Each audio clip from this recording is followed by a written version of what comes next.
అందరికీ నమస్తే అండి. ఆషాఢ మాసం రాగానే ఎంతో భక్తి శ్రద్ధలతో అమ్మవారిని ఆరాధిస్తూ ఉంటాము. అమ్మవారిని ఆరాధించటము అంటే వారాహి అమ్మవారి పూజ అనగానే మనకెన్నో సందేహాలుంటాయి. పూజ ఎప్పుడు చేసుకోవాలి, ఏ సమయానికి చేసుకోవాలి, నైవేద్యం ఏం నివేదించాలి, పూజ ఎలా చేయాలి అనే డౌట్స్ అన్నీ కూడా చాలా ఉంటాయండి. అవన్నీ కూడా ఈరోజు వీడియోలో తెలుసుకుందాం. అలాగే పాటించవలసినటువంటి నియమాలు ఏంటి అనేది కూడా చూద్దాము. అమ్మవారిని ఆరాధించే ముందుగా మనందరము తెలుసుకోవలసినటువంటి విషయం కేవలం దీపం వెలిగించటం, నైవేద్యం నివేదించటం, అమ్మవారి పూజ చేయటమే కాదండి. మనసులో ప్రశాంతంగా మనస్ఫూర్తిగా అమ్మవారికి పూజ చేసుకోగలిగితే అదే నిజమైన పూజ, అదే నిజమైన భక్తి. అమ్మవారిని ఎంత అందంగా అలంకరించాము, ఎంత బాగా పూజ చేశామో అని కాదండి, ఇంటిని ఎంతవరకు శుభ్రంగా ఉంచుకున్నాము, పూజా మందిరాన్ని శుభ్రంగా శుచిగా ఉంచి అమ్మవారికి నియమనిష్టలు పాటిస్తూ ఎంతవరకు పూజ చేయగలిగాము అనేది ప్రధానమైనది. అందుకే ఆషాఢ మాసం రాగానే ముందుగానే ఇంటినంతా కూడా క్లీన్ చేసి పెట్టుకుంటాము. ఎందుకంటే తర్వాత కూడా మనకి శ్రావణ మాసం వస్తుంది కాబట్టి ఇక ఇంటినంతా డీప్ క్లీన్ చేసుకుని ఈ పాటికి ఉంచుకుని ఉంటాము. అలాగే పూజా మందిరాన్ని కూడా చక్కగా నీట్గా క్లీన్ చేసుకోండి. మీకు కనుక ఏదైనా ఆటంకం వస్తుంది అనే డౌట్ ఉంది అనుకుంటే అక్కడితో ఆగిపోండి. వారాహి అమ్మవారి యొక్క నవరాత్రులు చేయొద్దు. ఒకవేళ ఆ డౌట్ క్లియర్ అయిపోయింది అంటే కనుక కనీసం ఒక్కరోజు 9 రోజుల్లో ఒక్కరోజు ఉన్నా కూడా చక్కగా పూజ అనేది చేసుకోవచ్చు. కానీ శుచిగా శుభ్రంగా ఉంటే మాత్రమే పూజ అనేది చేసుకోవాలండి. ఎలాంటి మైలు గాలి కూడా ఇంట్లోకి ప్రవేశించకుండా తగలకుండా చూసుకోండి. ఇక ఇంటినంతా క్లీన్ చేసుకుని పూజ చేసుకునే ఉదయమే ఇంటినంతా కూడా నీట్గా క్లీన్ చేసుకుని శుభ్రంగా ఇంటి ముందు ముగ్గు అనేది వేసుకుని గడప పూజ తప్పకుండా చేసుకోవాలి. ఏ పూజ చేసినా ముందు గడప పూజ చేసుకుని ఇంట్లోకి వచ్చి పూజ అనేది మొదలు పెట్టుకోవాలి. ఇక పూజకి కావాల్సినటువంటి సామాగ్రి ఏదైతే ఉంటుందో అవన్నీ కూడా నీట్గా సిద్ధం చేసుకోవాలి. అమ్మవారి పటం కూడా చక్కగా సిద్ధం చేసుకోవాలి. ఇక్కడ అమ్మవారు చూడండి ఎంత ముద్దుగా ఉన్నారు. అయితే పూజకి కావాల్సినటువంటి సామాగ్రి అంతా స్క్రీన్ మీద లేదంటే డిస్క్రిప్షన్లో ఇస్తాను, ఒక్కసారి చూడండి. అలాగే అమ్మవారికి నైవేద్యం కూడా మనం పానకాన్ని నైవేద్యంగా నివేదిస్తే సరిపోతుందండి. 9 రోజులు ఎలాంటి హడావిడి లేకుండా పానకాన్ని నైవేద్యంగా నివేదించాలి. చాలామంది అమ్మవారి పూజ చాలా కష్టతరం అని అనుకుంటారండి. అమ్మవారి పూజ చాలా చాలా సులువు. ఎంత సులువు అంటే మనం నైవేద్యం హడావిడిగా తయారు చేయవలసిన అవసరం లేదు. ఎందుకంటే పానకం చాలా తొందరగా ఈజీగా అయిపోతుంది. అది కూడా సాయంత్రం వేళ చేసే పూజ. ఎలాంటి హడావిడి లేకుండా ఇంటిల్లిపాది కూడా 8 గంటల నుండి కూడా మీరు స్టార్ట్ చేసుకోవచ్చు అన్నమాట పూజ.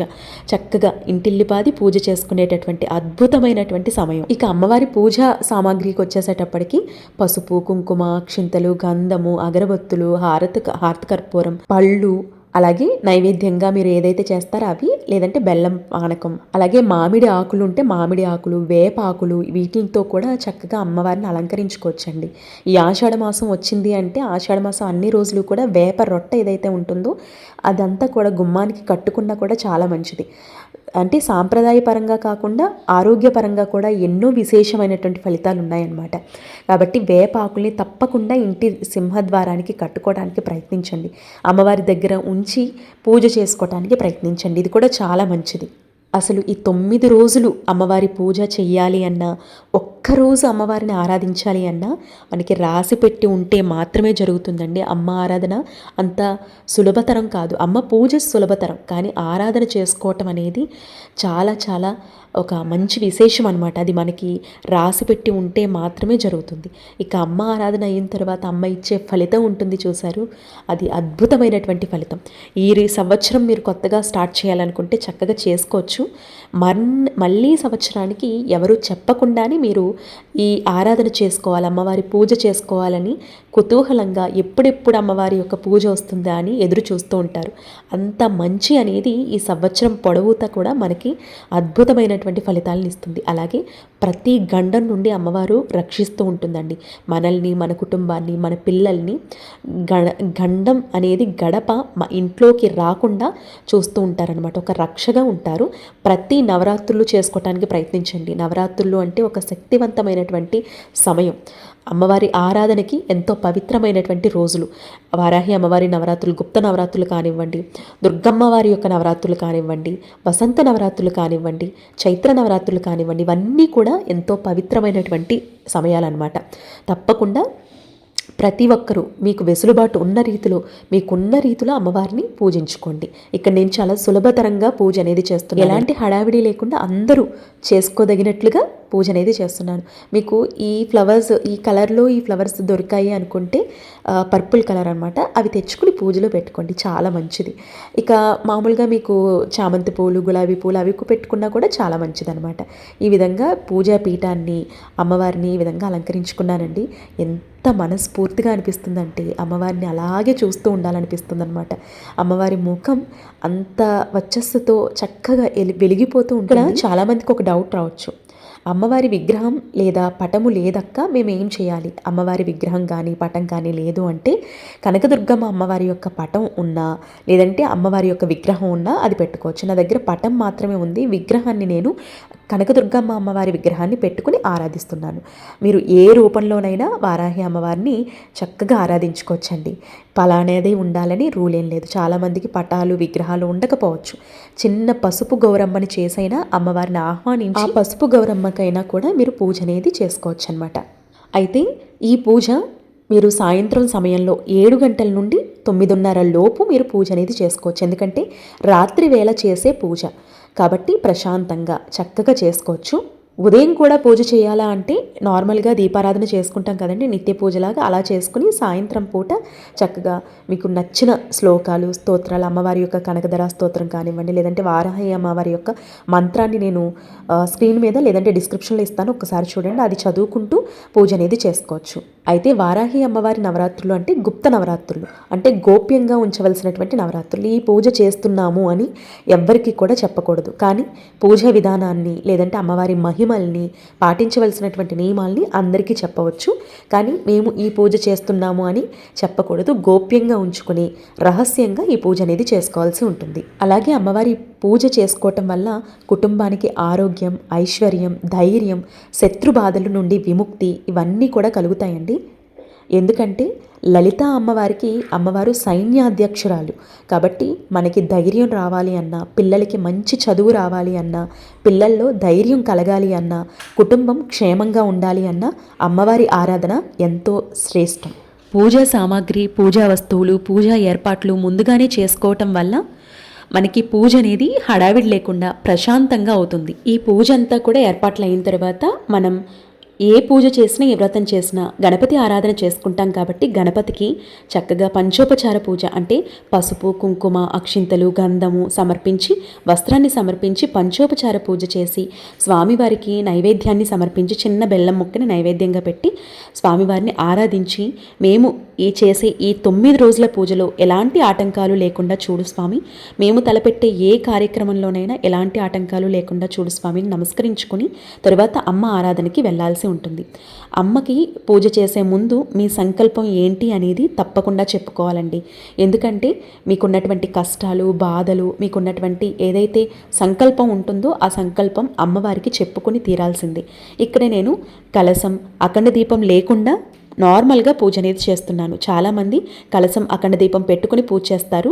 అలా చేసేవారు దీక్షలాగా చేసి అంటే దీక్షలాగా నియమానుసారం పూజ అనేది చేసుకోవాల్సి ఉంటుంది. కలశం అఖండ దీపం పెట్టారు అంటే తప్పకుండా మీరు జాగ్రత్తగా పూజ అనేది చేయాల్సి ఉంటుందండి. అంటే ప్రతి నిత్యము కూడా అమ్మవారి పీఠం మీదే మన కళ్ళు అనేవి ఉండాలి. పీఠాన్ని ఏర్పాటు చేసుకోవాలి, నియమాలు పాటించాలి. అంటే మాంసాహారం తీసుకోకూడదు, ఇల్లు అనేది శుచిగా ఉండాలి, నిత్యము కూడా దీపారాధన వెలుగుతూ ఉండాలి, అఖండ దీపం ఎప్పుడూ కూడా నిత్య జ్యోతిలాగా వెలుగుతూ ఉండాలి.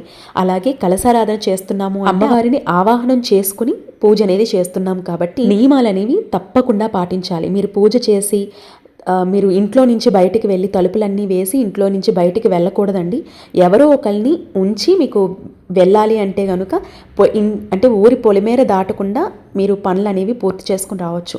ఎట్టి పరిస్థితి కలశం అఖండ దీపం వెలిగించి ఒక దీక్షలాగా పూజ చేస్తున్నాము అంటే ఊరి పొలిమేర అనేది దాటకూడదు. అలాగే ఇల్లు ఎప్పుడూ కూడా ప్రశాంతంగా ఉండేటట్టు చూడండి. అలాగే ఇంట్లో ఎవ్వరూ లేకుండా తలుపులన్నీ పూజ చేసిన తర్వాత తలుపులన్నీ వేసి వెళ్ళకూడదు, ఎవరో ఒకరిని ఉంచి బయటికి వెళ్ళాలి. ఇక మరొక సందేహం ఏంటంటే ఈ 9 రోజుల పాటు పూజ చేయాలా లేదంటే ఒక్క రోజు 3 రోజులు 5 రోజులు పూజ చేసుకోవచ్చా? మీరు ఒక్కరోజు చేసుకోవచ్చు, 3 రోజులు చేసుకోవచ్చు, 5 రోజులు పూజ అనేది చేసుకోవచ్చు అండి, ఇబ్బంది ఏం లేదు. అయితే ఉద్యాపన కూడా మీరు ఒక్కరోజు పూజ చేసి మర్నాడు ఉద్యాపన చెప్పుకోవచ్చు. లేదంటే 3 రోజులు పూజ చేసి పూర్తిగా పూజ అనేది 4వ రోజు ఉద్యాపన చెప్పుకోవచ్చు. అమ్మవారి నవరాత్రుల్లోనే అమ్మవారిని కదిలించవచ్చండి, ఇబ్బంది ఏం లేదు. మేము 9 రోజులు పూజ చేసుకోగలుగుతాము అనుకుంటే ఉద్యాపన అనేది ఎప్పుడు చెప్పాలి అనేది నేను ఆ పూర్తి డీటెయిల్ వీడియో నేను నెక్స్ట్ వీడియోలో మీతో షేర్ చేస్తాను. అమ్మవారికి అష్టోత్తరాలు, ఇవన్నీ కూడా శ్లోకాలు, స్తోత్రాలు అన్నీ కూడా చదువుకుంటూ చక్కగా మీకున్న రీతిలో పూజ అనేది చేసుకోవాల్సి ఉంటుంది. ఓం వారాహి దేవియే నమః అనే మంత్రాన్ని 11 సార్లు కానీ, 21 సార్లు కానీ, 108 సార్లు కానీ పఠిస్తూ పూజ అనేది చేసుకోవచ్చు. లేదు వింటూ ఉన్నా కూడా పూజ అనేది చేసుకోవాల్సి ఉంటుందన్నమాట. మీరు పూజ చేసే సమయానికి మీ పిల్లలు చక్కగా పిల్లల్ని కూడా ఇన్వాల్వ్ చేసి పూజ చేయడానికి ప్రయత్నించండి. ఎందుకంటే వాళ్ళ చదువు బాగుంటుంది, వాళ్ళ ధైర్యం అనేది వస్తుంది. ఇల్లు ఎప్పుడూ కూడా ప్రశాంతంగా ఉంటుంది, ఆర్థికపరమైనటువంటి ఇబ్బందులు ఉండవండి, చాలా బాగుంటుంది. ఈ విధంగా పూజ చేసి బెల్లం పానకాన్ని నైవేద్యంగా నివేదిస్తూ ఉంటాము. ఈ పానకంతో పాటు అంటే ప్రతిరోజు పానకాన్ని నివేదించాల్సి ఉంటుంది. ఎందుకంటే అమ్మవారికి చలవ అనేది చేస్తుందండి. తప్పకుండా బెల్లం పానకాన్ని కానీ లేదంటే చలిమిడిని కానీ అమ్మవారికి నివేదించవచ్చు. లేదంటే భూమిలో దొరికే దుంపలు ఏవైతే ఉంటాయి అంటే చిలగడ దుంపలు ఉంటాయి కదండి, అవి కూడా మీరు నివేదించవచ్చు. క్యారెట్ని కూడా నివేదించవచ్చు. అలాగే చాలామంది కంద దీపం గురించి అడుగుతున్నారు. కంద అనేది ఒక్కొక్క ప్రదేశాన్ని బట్టి ఒక్కొక్కలా దొరుకుతుందండి, ఒక్కొక్కసారి దొరకకపోవచ్చు. కాబట్టి కంద దీపం వెలిగించాలి అని నియమం ఏమీ లేదు. మీరు కందదీపం వెలిగించుకోగలిగితే మంచిది, లేదు అన్నా కూడా మీరు ఇబ్బంది పడవలసిన అవసరం లేదు. అయితే నైవేద్యం పెట్టిన తర్వాత కర్పూర నీరాజనాన్ని కూడా అమ్మవారికి సమర్పించి మరొకసారి మీ సంకల్పం చెప్పుకోవాలి. ఈ విధంగా పూజ చేసుకోవాలి. ఇక నైవేద్యం నివేదించిన తర్వాత ఒక 10 నిమిషాల పాటు పూజా మందిర తలుపులు కానివ్వండి లేదంటే కర్టెన్ కానివ్వండి వేసి ఇంకా అటువైపు వెళ్లకుండా తర్వాత ఒక 10 నిమిషాల తర్వాత మీరు డోర్స్ కానీ కర్టెన్స్ కానీ తెరిచి దీపం వెలుగుతున్నంతసేపు కూడా అలా తెరిచే ఉంచాలండి. ఇది గుర్తుపెట్టుకోవాలి. చూసారు కదా వారాహి అమ్మవారి యొక్క పూజా విధానం. ఈ పూజా విధానం మీకు అర్థమైందని అనుకుంటున్నాను. పాటించవలసినటువంటి నియమాలు మీరు తెలుసుకున్నారని అనుకుంటున్నానండి. మీకు ఏమైనా డౌట్స్ ఉన్నాయి అనుకుంటే కమెంట్ సెక్షన్లో అడగండి, తప్పకుండా మీకు రిప్లై అనేది ఇవ్వడం జరుగుతుంది. వారాహి అమ్మవారి యొక్క ఆశీర్వాదం మనందరి మీద ఉండాలి, అందరం కూడా ఆయురారోగ్యాలతో ఉండాలని మనస్ఫూర్తిగా కోరుకుంటున్నాను. మరొక మంచి వీడియోతో మళ్ళీ మీ ముందుకు వస్తానండి. అప్పటి వరకు నమస్తే. ఓం వారాహి దేవే నమః.